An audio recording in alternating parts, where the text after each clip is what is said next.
Hello বন্ধুরা, good evening. তো আমি ডিউটি থেকে বাড়ি চলে এসেছি। বাড়িতে আসার পর তো এখন দেখছি তো ওই যে আমার বর বসে আছে আর ছেলে পড়তে বসছে।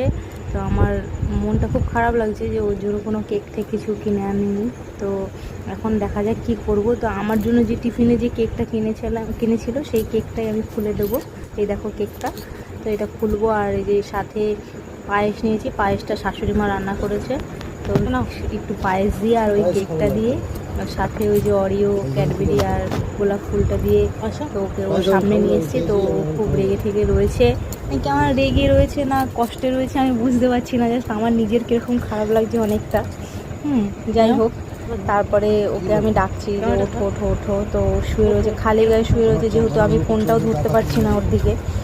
তো এখন ওকে আমি বলছি গেঞ্জিটা পরে নাও, গেঞ্জিটা পরে নাও। তো অনেকক্ষণ ধরে বলছি। তো তারপরে ও শেষমেশ গেঞ্জিটা